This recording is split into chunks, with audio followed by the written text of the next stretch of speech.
જય સ્વામિનારાયણ. આજે આપણે સેકન્ડ લેક્ચર એટલે કે આનુવંશિકતાનો આણ્વીય આધાર molecular biology, DNA, RNA, protein આ સંબંધિત જે ચેપ્ટર છે એનું બીજું લેક્ચર, જેમાં આપણે માહિતી મેળવશું ન્યુક્લિયોસાઇડ અને ન્યુક્લિયોટાઇડ કઈ રીતે બને. એટલે કે આપણે લાસ્ટ લેક્ચરમાં ન્યુક્લિક એસિડ ડીએનએ અને આરએનએ એના બંધારણમાં આવેલા ઘટકો nitrogen base, purine, pyrimidine, pentose શર્કરામાં રિબોઝ, ડિઓક્સીરિબોઝ અને ફોસ્ફેટ એના વિશે આપણે માહિતી મેળવેલી. હવે આજે આપણે જોઈએ ન્યુક્લિયોસાઇડ.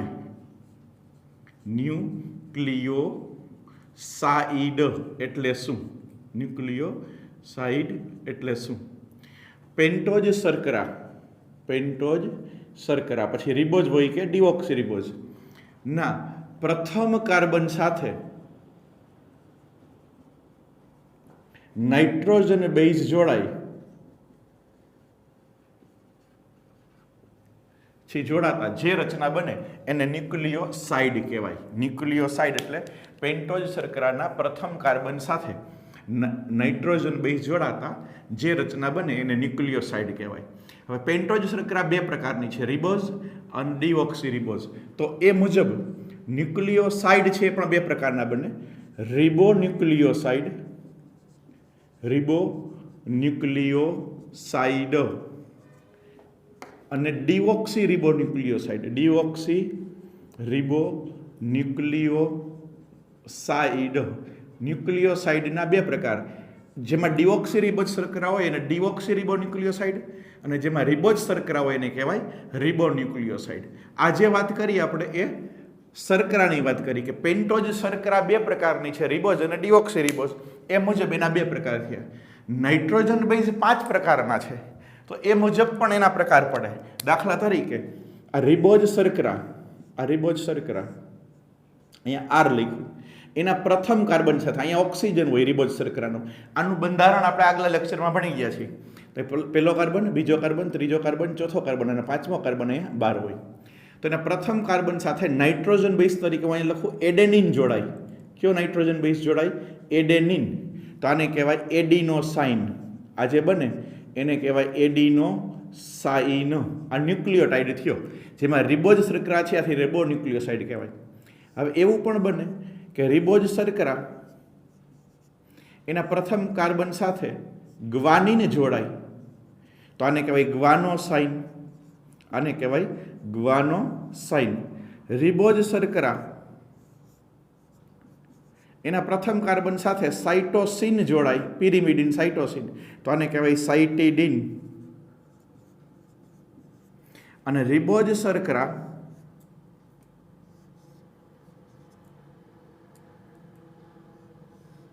એના પ્રથમ કાર્બન સાથે યુરેસિલ જોડાય, અહીંયા યુરેસિલ, તો આને કહેવાય યુરિડિન. યુરિડિન. તો 4 પ્રકારના રિબોન્યુક્લિયોસાઇડ બન્યા. ચારે ચારમાં રિબોઝ શર્કરા છે, પણ નાઇટ્રોજન બેઝ અલગ અલગ છે, એડેનિન, ગ્વાનિન, સાઇટોસિન અને યુરેસિલ. થાઇમિન છે એ રિબોઝ શર્કરા સાથે જોડાતો નથી. થાઇમિન એ રિબોઝ શર્કરા સાથે જોડાતો નથી, આપણે એમ કહી શકાય. ડિઓક્સીરિબોન્યુક્લિયોટાઇડ જોઈએ. ડિઓક્સીરિબોઝ, એમાં ડિઓક્સીરિબોઝ શર્કરા હોય.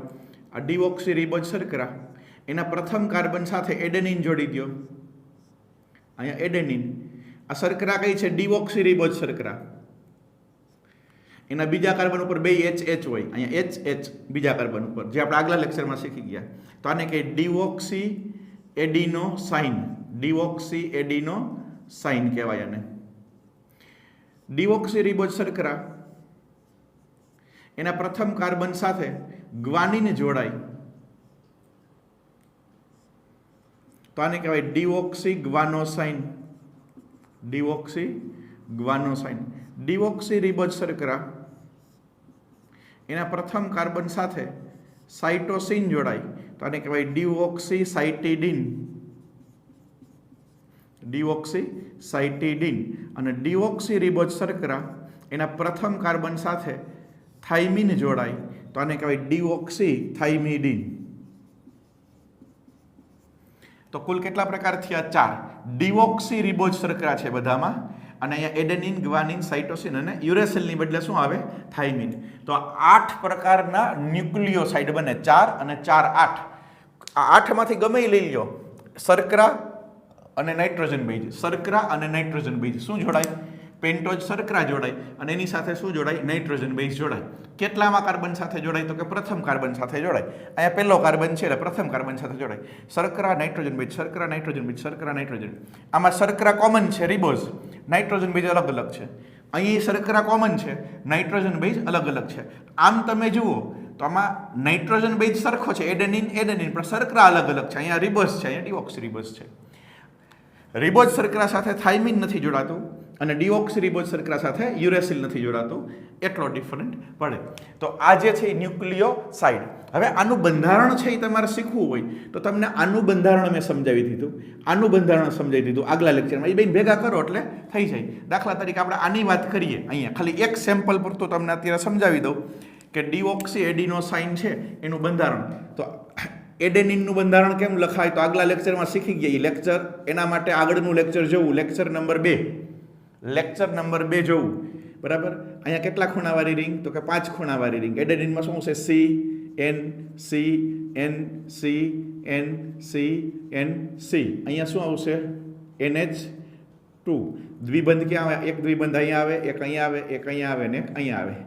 H ક્યાં આવશે? એક H અહીંયા આવશે, એક H અહીંયા આવશે ને એક H અહીંયા આવશે. આ કોનું બંધારણ થયું? આ એડેનિનનું બંધારણ આપણે આગલા લેક્ચરમાં શીખી ગયા, લેક્ચર 2માં. એ કોની સાથે જોડાય? Deoxy ribose. અહીંયા ડિઓક્સી રિબોઝ લખો. અહીંયા શું આવશે? ઓક્સિજન. પ્રથમ કાર્બન શું આવશે? OH H. H OH હોય આપણે ઉલટું કરીને લખીએ. બીજા કાર્બનમાં H H આવે, બે બાજુ H આવે. અહીંયા શું આવશે? H OH. અહીંયા શું આવશે? H. અહીંયા CH2OH. થઈ ગયું. હવે અહીંથી H અને OH છૂટા પડે એટલે પાણી છૂટું પડે અને આની સાથે આ જોડાઈ જાય, બંધ. આ બંધ બની ગયો. અહીંથી શું છૂટું પડ્યું? પાણી છૂટું પડ્યું. તો ડિઓક્સી રિબોઝ શર્કરાના પ્રથમ કાર્બન સાથે નાઇટ્રોજન જોડાઈ ગયો. તો આનું બંધારણ લખ્યું. એવી જ રીતે આ 8 બંધારણ છે એ મારે ફરીથી કરાવવાની જરૂર નથી. આ કેમ લખવાનું? તો કે અહીંયા ગ્વાનિન લખવાનું, આ ડિઓક્સી રિબોઝ શર્કરા. આ કેમ લખવાનું? તો કે અહીંયા સાઇટોસિન લખવાનું. આ કેમ લખવાનું? તો કે અહીંયા થાઇમિન લખવાનું અને એની સાથે જોડતું જવાનું. એટલે 8 આવા બંધારણીય રચના તમે જાતે બનાવી શકો. આગલા લેક્ચરનો ઉપયોગ કરવાનો, લેક્ચર નંબર 2 નો ઉપયોગ કરવાનો, રેફરન્સ માટે કહું છું. તો આ જે છે એ ન્યુક્લિયોસાઇડ. હવે એમાંથી આપણે ન્યુક્લિયોટાઇડ બનાવવું છે. શું બનાવવું છે? ન્યુક્લિયોટાઇડ. આમાંથી આપણે ન્યુક્લિયોટાઇડ કઈ રીતે બને? Nucleotide, nucleotide. આ સાઇડ હતું, હવે ટાઇડ. તો કે પેન્ટોઝ શર્કરાના પ્રથમ કાર્બન સાથે નાઇટ્રોજન બેઝ અને એના પાંચમા કાર્બન સાથે ફોસ્ફેટ જોડાય. 3 વસ્તુ. પેન્ટોઝ શર્કરાના પ્રથમ કાર્બન સાથે નાઇટ્રોજન બેઝ અને પાંચમા કાર્બન સાથે ફોસ્ફેટ જોડાય તો જે રચના બને એને શું કહેવાય? ન્યુક્લિયોટાઇડ. અથવા તો આપણે અહીંથી આટલું જે કીધું હતું એને શું કહેવાય? પેન્ટોઝ શર્કરાના પ્રથમ કાર્બન સાથે નાઇટ્રોજન બેઝ જોડાય તો શું બને? ન્યુક્લિયોસાઇડ. તો એમ પણ કહી શકાય કે ન્યુક્લિયોસાઇડ એમાં ફોસ્ફેટ ઉમેરાય પ્લસ ફોસ્ફેટ. ન્યુક્લિયોસાઇડમાં ફોસ્ફેટ ઉમેરાય એટલે ન્યુક્લિયોટાઇડ બને. તો રિબોન્યુક્લિયોસાઇડ એમાં તમે ફોસ્ફેટ ઉમેરી દો તો આ જે બનશે હવે એને કહેવાય રિબોન્યુક્લિયોટાઇડ. એને શું કહેવાય? રિબોન્યુક્લિયોટાઇડ. અહીંયા ફોસ્ફેટ ઉમેરી દો તો હવે આ જે બે જોડાઈને બનશે એને કહેવાય ડિઓક્સી રિબોન્યુક્લિયોટાઇડ. ડિઓક્સી રિબોન્યુક્લિયોટાઇડ મતલબ ન્યુક્લિયોસાઇડના પાંચમા કાર્બન સાથે ફોસ્ફેટ ઉમેરો એટલે ન્યુક્લિયોસાઇડ, એમાંથી ન્યુક્લિયોટાઇડ બને. હવે આટલા 8 ન્યુક્લિયોસાઇડ હતા એના પાંચમા કાર્બન સાથે, આ પાંચમો કાર્બન અહીંયા છે, અહીંયા ફોસ્ફેટ ઉમેરી દો તો હવે આ ત્રણેય ભેગા થયા તો એ ન્યુક્લિયોટાઇડ. જો શર્કરા એના પ્રથમ કાર્બન સાથે નાઇટ્રોજન બેઝ અને એના પાંચમા કાર્બન સાથે આ પાંચમો કાર્બન છે એની સાથે ફોસ્ફેટ. તો ત્રણેય ભેગું થયું તો એને કહેવાય ન્યુક્લિયોટાઇડ. આને કહેવાય adenosine monophosphate. Adenosine monophosphate. આટલાને adenosine કહેવાય. એમાં એક ફોસ્ફેટ ઉમેરો તો એડિનોસાઇન મોનોફોસ્ફેટ. આના 5મા કાર્બન સાથે ફોસ્ફેટ ઉમેરું તો આને કહેવાય ગ્વાનોસાઇન મોનોફોસ્ફેટ. આના 5મા કાર્બન સાથે ફોસ્ફેટ ઉમેરું તો આને કહેવાય સાઇટિડીન મોનોફોસ્ફેટ.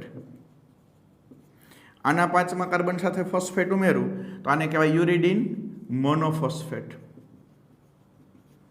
એવી જ રીતના અહીંયા ફોસ્ફેટ ઉમેરું તો ડિઓક્સી એડિનોસાઇન મોનોફોસ્ફેટ.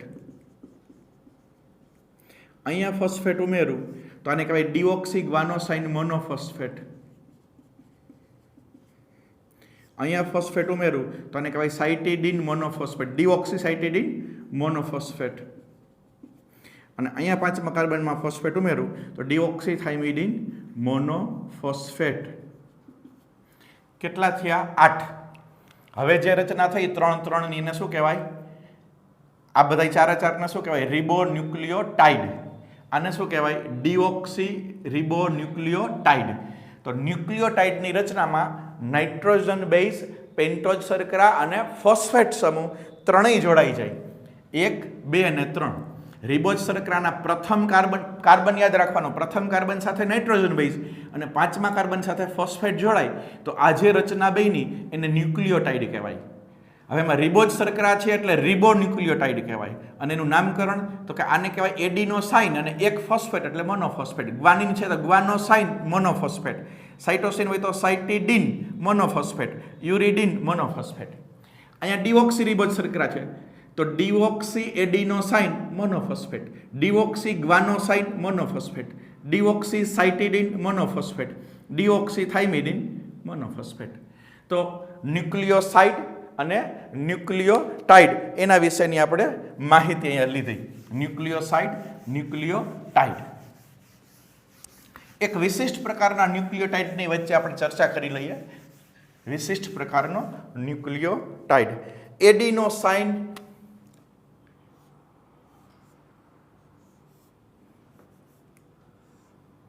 આ રિબોઝ શર્કરા એના પ્રથમ કાર્બન સાથે શું જોડાય છે? અહીંયા એડેનિન. તો આને શું કહેવાય? એડિનોસાઇન. આને શું કહેવાય? એડિનોસાઇન. આ ન્યુક્લિયોસાઇડ કહેવાય. એડિનોસાઇન. આટલો રચનાને કહેવાય ન્યુક્લિયોસાઇડ. આ ન્યુક્લિયોસાઇડ છે. હવે એમાં ફોસ્ફેટ ઉમેરું. શું ઉમેરવું છે મારે? ફોસ્ફેટ. 5મા કાર્બન ઉપર ફોસ્ફેટ પણ એડ થયો તો હવે જે આટલી રચના થઈ એને કહેવાય એડિનોસાઇન મોનોફોસ્ફેટ. ટૂંકમાં એને કહેવાય AMP. આ શું છે? ન્યુક્લિયોટાઇડ. ન્યુક્લિયોટાઇડ. આને ન્યુક્લિયોટાઇડ કહેવાય જેમાં એક ફોસ્ફેટ છે એટલે. હવે એની સાથે હજી એક ફોસ્ફેટ ઉમેરું, 2 ફોસ્ફેટ થયા અહીંયા. તો અહીંયા સુધીની જે રચના બની આટલી એને કહેવાય એડિનોસાઇન ડાય એટલે 2 ફોસ્ફેટ, મોના એટલે ડાયફોસ્ફેટ કહેવાય. હજી એક ફોસ્ફેટ ઉમેરું અહીંયા, ત્રીજો. તો આટલી જે રચના બની આખે અહીંયા સુધીની એને શું કહેશું આપણે? એડિનોસાઇન ટ્રાયફોસ્ફેટ. અને એડિનોસાઇન ટ્રાયફોસ્ફેટ ટૂંકમાં શું લખાય? ATP. આને લખાય ADP. Monophosphate, ડાયફોસ્ફેટ, ટ્રાયફોસ્ફેટ, AMP, ADP, ATP. ખાલી આટલું જ હોય તો ન્યુક્લિયોટાઇડ છે એ શું છે? AMP. એમાં એક ફોસ્ફેટ એડ થયો એટલે ADP, હજી એક ફોસ્ફેટ એડ થયો એટલે ATP. જેમાં 3 ફોસ્ફેટ છે એને ATP કહેવાય. ATP છે કોષનું શક્તિ ચલણ છે. કોષનું શક્તિ ચલણ.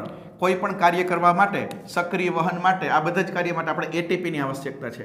ATPની રચનામાં આ જે 2 બંધ છે એને ફોસ્ફેટ બંધ કહેવાય. ફોસ્ફેટ બંધ. અને શક્તિસભર બંધ છે. શક્તિસભર બંધ એટલે આ 2 બંધની અંદર શક્તિનો સંગ્રહ થયેલો હોય. આમાં સંગ્રહ થાય અને આમાં પણ શક્તિનો સંગ્રહ થાય. એટલે જ્યારે ATP તૂટે એટલે ATPમાંથી શું બનશે? ADP.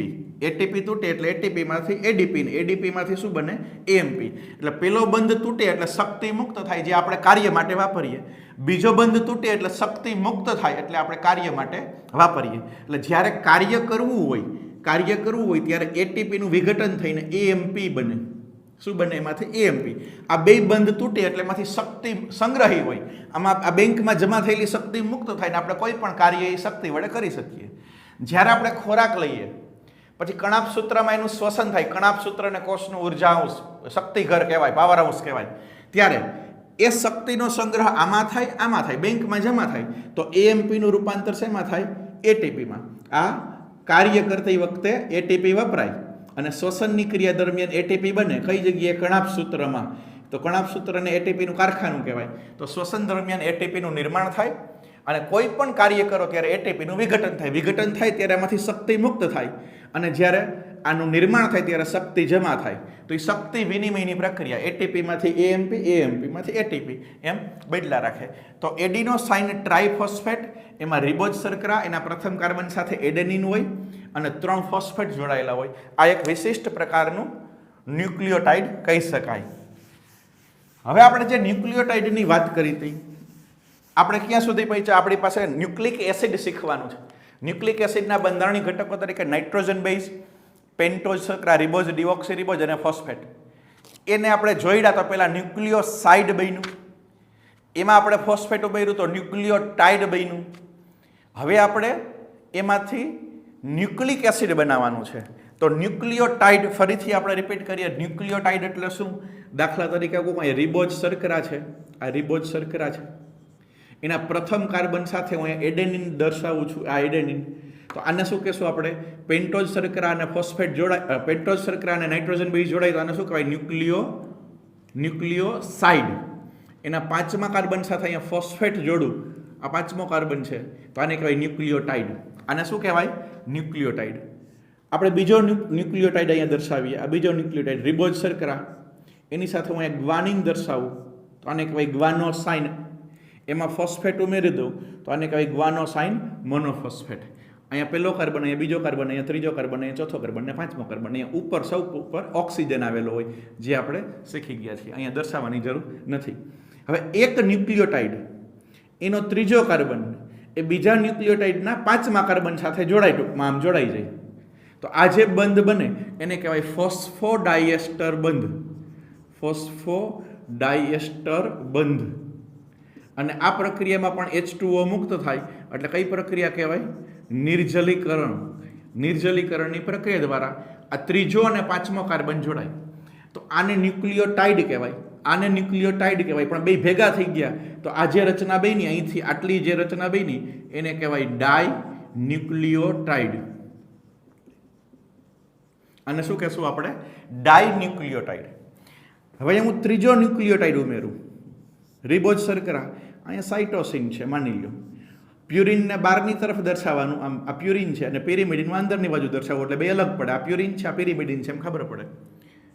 આ ફોસ્ફેટ, આનો ત્રીજો કાર્બન આના ફોસ્ફેટ સાથે જોડાય તો કેટલા થયા? 3. આ પણ કયો બંધ થયો? ફોસ્ફોડાયએસ્ટર બંધ થયો. તો કુલ કેટલા ન્યુક્લિયોટાઇડ થયા? 3. અહીંથી અહીંયા સુધીનું. તો આને શું કહેવાય? Try nucleotide. 3 થયા એટલે ટ્રાય ન્યુક્લિયોટાઇડ. હજી એક ઉમેરું આમાં, રિબોઝ શર્કરા. અહીંયા હું ઉમેરી દઉં યુરેસિલ, અહીંયા જોડી દઉં ફોસ્ફેટ, જોડે. આ ફરીથી પાછો શું થયો? ફોસ્ફોડાયએસ્ટર બંધ. તો 1 2 3 4 એટલે શું કહેવાય? ટ્રાય પછી ટેટ્રા ન્યુક્લિયોટાઇડ. એવા અસંખ્ય, આમ અસંખ્ય જોડી દઉં તો એને શું કહેવાય? Poly nucleotide. પોલી એટલે અસંખ્ય, ન્યુક્લિયોટાઇડ. ન્યુક્લિયોટાઇડના અસંખ્ય અણુઓ પરસ્પર ક્યાં બંધથી જોડાય? ફોસ્ફોડાયએસ્ટર બંધ. અને કોની વચ્ચે? ત્રીજો અને 5મો કાર્બન. ત્રીજો અને 5મો, ત્રીજો અને 5મો. તો કાર્બન નંબર 3 એ કાર્બન નંબર 5 સાથે 5C, ત્રીજા અને 5મા કાર્બનની વચ્ચે કયો બંધ થયો? ફોસ્ફોડાયએસ્ટર બંધ થી જોડાતા આવા અસંખ્ય 1 2 3 4 નહીં, પછી બોર્ડમાં સમાય નહીં, અસંખ્ય કોઈ પણ ક્રમમાં. ક્રમ મહત્વ નથી. એડેનિન ગમે એટલા હોય, ગ્વાનિન ગમે એટલા હોય, સાઇટોસિન ગમે એટલા હોય, યુરેસિલ વાળું ગમે એટલા હોય. એ પછી જી આવે એવું ફરજિયાત નથી. એટલે આકૃતિને તમારે ગોખવાની નથી.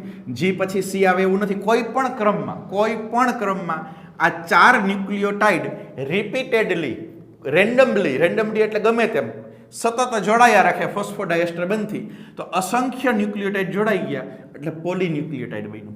હવે પોલીન્યુક્લિયોટાઇડ બન્યું એટલે એક લાંબી શૃંખલા બની. તો શૃંખલાના બે છેડા જેમ આપણે પ્રોટીનની અંદર પોલીપેપ્ટાઇડ શૃંખલા બને એમાં એક સી ટર્મિનલ એક એન ટર્મિનલ. તો આ શૃંખલાના બે છેડાને આપણે કેમ નામ આપવું? તો કે જો આ છેડ કેટલામો કાર્બન છે અહીંયા 5મો, તો આ છેડાને 5 પ્રાઇમ એટલે 5 ડેશ કહેવાય. આ છેડે કેટલામો કાર્બન આવે? પહેલો, બીજો ને ત્રીજો કાર્બન આવે. ત્રીજો કાર્બન આવે એટલે એને 3 પ્રાઇમ અથવા તો 3 ડેશ કહેવાય. પોલીન્યુક્લિયોટાઇડ શૃંખલાનો આ છેડો એટલે 5 ડેશ અને આ છેડો એટલે 3 ડેશ. 5 ડેશ 3 ડેશ બે છેડા નક્કી થયા. અચ્છા, આ બધામાં રિબોઝ શર્કરા છે, એમાં ક્યાંય ડિઓક્સી રિબોઝ નથી. અને આમાં એડેનિન હોય, ગ્વાનિન હોય, સાઇટોસિન હોય, યુરેસિલ હોય, ગમે એટલી માત્રામાં હોય, પણ આમાં ક્યાંય થાઇમિન આવી શકે નહીં. તો આ જે રચના થઈ એ રચનાને આપણે રિબોન્યુક્લિક એસિડ કહેવાય. RNA ribonucleic acid. શું કહેવાય? RNA. રિબોન્યુક્લિક એસિડ વિશે આપણે શું માહિતી આપી શકીએ? રિબોન્યુક્લિક એસિડ વિશે માહિતી આપવી હોય અને આપણે શું કહેવાય? RNA કહેવાય, રિબોન્યુક્લિક એસિડ. તો રિબોન્યુક્લિક એસિડ છે એમાં પોલીન્યુક્લિયોટાઇડની કેટલી શૃંખલા આવેલી હોય? એક શૃંખલા આવેલી હોય. અસંખ્યની ન્યુક્લિયોટાઇડ અસંખ્ય છે એટલે પોલીન્યુક્લિયોટાઇડ. પણ જે શૃંખલા બેની એક એટલે પોલીન્યુક્લિયોટાઇડની એક શૃંખલા આવેલી હોય RNA ની અંદર. બીજું, પેન્ટોઝ શર્કરા તરીકે કઈ શર્કરા આવેલી હોય? હંમેશા રિબોઝ શર્કરા આવેલી હોય, એમાં ડિઓક્સી રિબોઝ ના હોય. ત્રીજું, નાઇટ્રોજન બેઝ તરીકે શું આવેલું હોય? એડેનિન, ગ્વાનિન, સાઇટોસિન અને યુરેસિલ. આમાં થાઇમિન કોઈ દિવસ આવે નહીં. તો પોલીન્યુક્લિયોટાઇડની એક શૃંખલા આવેલી હોય, પેન્ટોઝ શર્કરા તરીકે રિબોઝ શર્કરા આવેલી હોય, એમાં નાઇટ્રોજન બેઝ તરીકે એડેનિન, ગ્વાનિન, સાઇટોસિન અને યુરેસિલ આવેલા હોય. તો આવી જે એક પોલીન્યુક્લિયોટાઇડ શૃંખલા બની એને આપણે રિબોન્યુક્લિક એસિડ RNA કહેવાય. એના એક છેડાને આપણે 5 ડેશ કહેવાય, બીજા છેડાને આપણે 3 ડેશ કહેવાય. તો ન્યુક્લિક એસિડની રચના ભણતા ભણતા આપણે ક્યાં પહોંચ્યા? ન્યુક્લિયોસાઇડ, ન્યુક્લિયોટાઇડ અને પોલીન્યુક્લિયોટાઇડ. પોલીન્યુક્લિયોટાઇડમાં આપણે RNA એટલે કે એક શૃંખલાવાળું RNA, એક શૃંખલીય RNAની માહિતી આપણે મેળવી લીધી છે. અને વચ્ચે એક વિશિષ્ટ ન્યુક્લિયોટાઇડ એટલે કે ATPની રચના પણ આપણે શીખા. આગળ ઉપર આપણે શીખશું DNAની રચના, જે most IMP topic. DNA, deoxy ribonucleic acid, એની રચના, એના કાર્ય, એનું નિર્માણ, આ બધું જ છે એ મોસ્ટ IMP છે. તો નેક્સ્ટ લેક્ચર એટલે લેક્ચર નંબર 4 રાહ જોજો, કારણ કે તમારે જિંદગીનું અગત્યનું લેક્ચર છે. Have a nice day. Thank you.